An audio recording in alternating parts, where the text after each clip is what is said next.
kami. Pesantren kami adalah pesantren yang sangat unik, namanya Pohon Jambu, karena dulunya di situ ditanami pohon jambu. Kata suami saya, namanya jangan yang aneh-aneh, yang membuat orang Indonesia ini tidak ngerti. Namanya pohon jambu saja, sehingga orang-orang kampung yang bodoh itu nggak ngerti bahasa Arab itu mengerti dan gampang dihafal. Akhirnya pesantren ini namanya Pohon Jambu. Setelah itu 13 tahun kemudian suami saya seorang kiai yang karismatik, yang santun saja, yang tidak mengerti dunia luar, yang tidak mengenal dunia bangku sekolah kecuali SD. Ini orangnya sangat mulia dan meninggalkan kami pesantren Pohon Jambu dengan santri waktu itu sekitar 450 orang, laki-laki dan perempuan. Seperti saya ditinggalkan laki-laki sebelumnya. Sebelumnya saya pernah cerai dengan seorang ulama yang sangat baik, dan saat itu saya bercerai, dan banyak orang melihat saya bukan hanya sebagai perempuan yang sangat gagal. Saya membawa anak saya 2, dan kemudian kemuliaan segalanya hilang dari saya sebagai perempuan. Saya hanya menanggung beban anak, dan pagi-pagi jam 2 saya harus beli pasar, dan kemudian pagi-pagi saya harus berjualan makanan, dan teruslah begitu kerasnya kehidupan. Dalam kekerasan itu saya sebagai perempuan selalu dipojokkan, selalu dihinakan, selalu dipandang rendah. Dan kegagalan ini, padahal kegagalan ini adalah bukan salah saya, dan bukan pula saya adalah suami saya, tetapi ini adalah jalan takdir. Nah, itulah saya merasakan betapa beratnya dari perempuan ketika saat terjatuh, tetapi banyak tuduhan dan banyak orang yang merendahkan kita dan menghinakan kita. Setahun kemudian saya bertemu dengan beliau, dan beliau adalah ulama yang sangat memuliakan dan sangat menghormati perbedaan. Saya dan beliau adalah manusia yang berbeda, tetapi beliau adalah orang yang mengerti perbedaan, dan walaupun tidak mengenyam bangku sekolah, tetapi pengetahuan perbedaan beliau sangat luar biasa, akhlak beliau sangat luar biasa. 13 tahun saya dengan beliau, kemudian beliau meninggalkan kami. Kembali terjadi, saya kehilangan kemuliaan, saya kehilangan diri, saya kehilangan masa depan, saya kehilangan apa yang harus saya tahankan. Sebagai perempuan, saya merenung, beginikah perempuan saat yang besar meninggalkan kita, kemudian kita kebesaran itu meninggalkan kita juga, dan jadilah kita manusia yang dipandang lemah, dan segala kegelapan ada di mata saya. Banyak orang yang sudah meninggalkan saya, banyak santri yang sudah meninggalkan saya.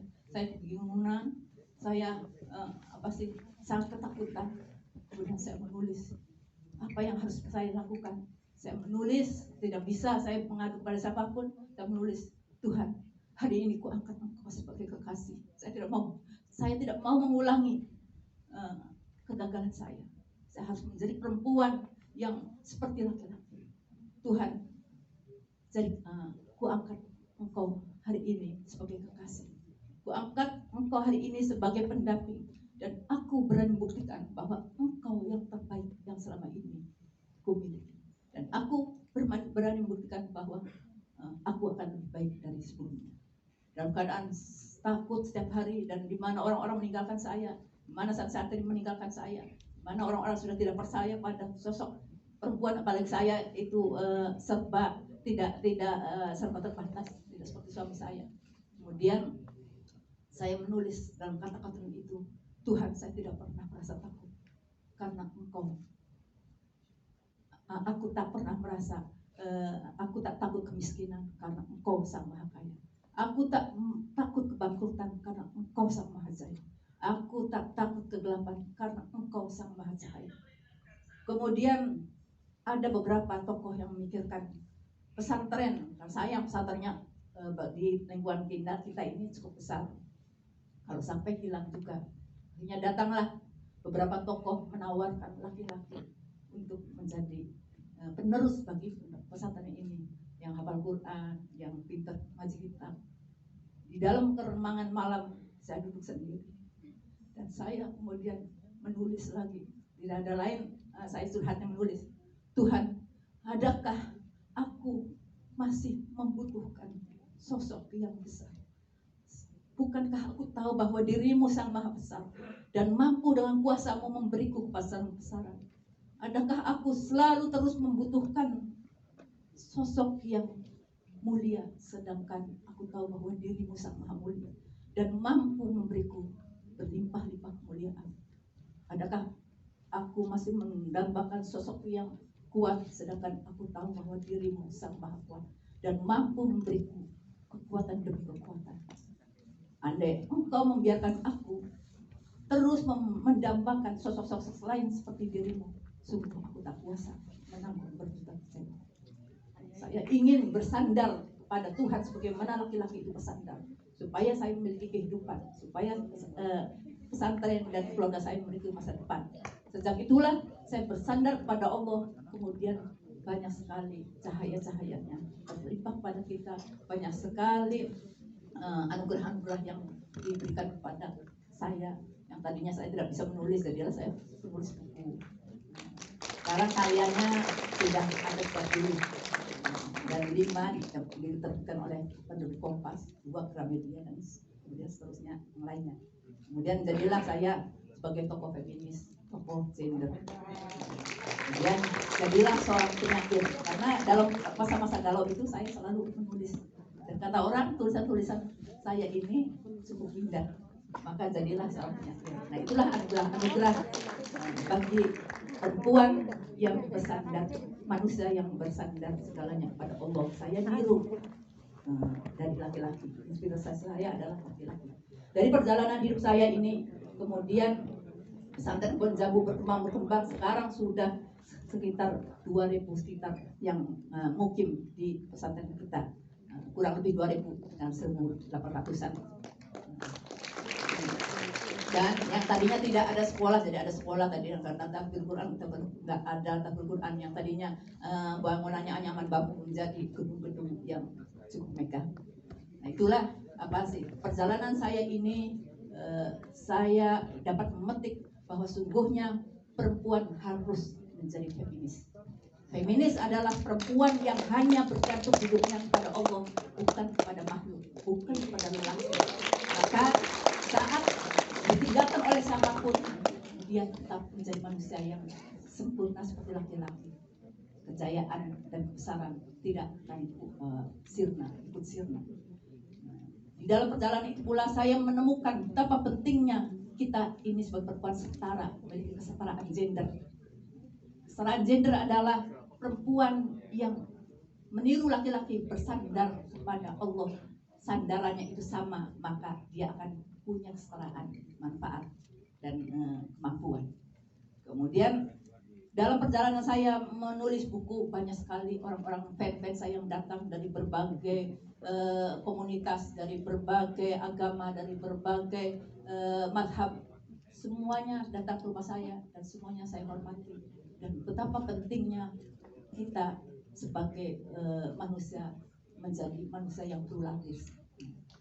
Jadi betapa negara dan agama ini akan menjadi sangat bercahaya bila kita memiliki kesetaraan gender, feminis, dan kemudian pluralis, saling menghormati dan saling mencintai.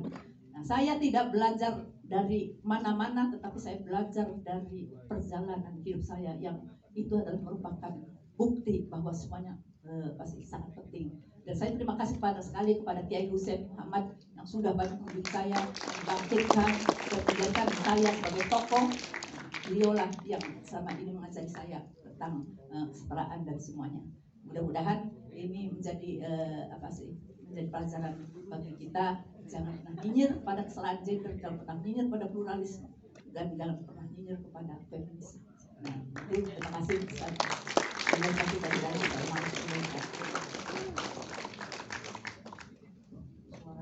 langsung sur.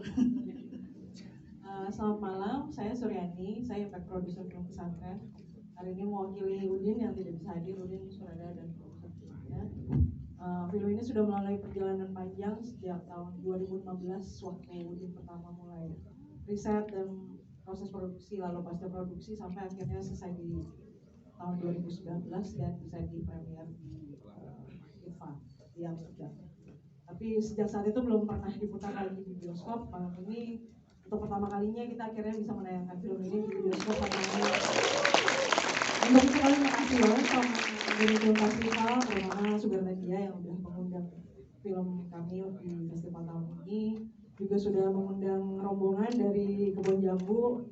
Mungkin sampai-sampai mau ada beberapa hadir di sini karena mereka juga belum pernah lihat filmnya, terutama dengan crowd yang bukan orang pesantren. Kita pengen tahu juga gimana tanggapannya nanti. Ya jadi sejak premier itu di tahun 2019 sebenarnya kami punya banyak rencana untuk distribusi di tahun 2020.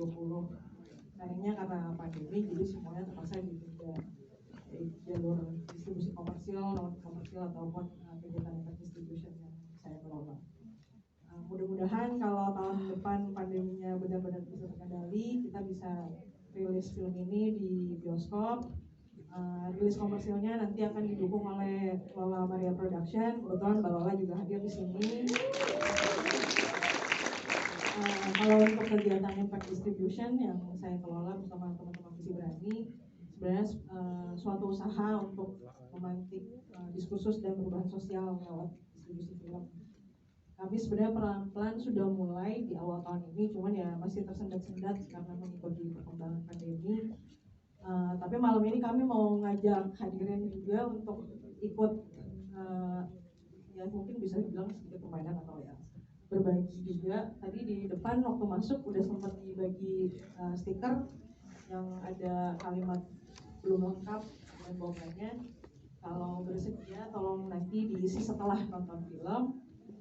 Juga nanti di luar kami akan pasang bidang-bidang kosong, jadi stikernya nanti yang udah diisi bisa ditempel di situ, jadi kita bisa saling berbagi kisah atau anekdot pribadi. Mungkin itu aja dari saya, semoga film ini nanti bisa mengubah sesuatu lagi. Terima kasih.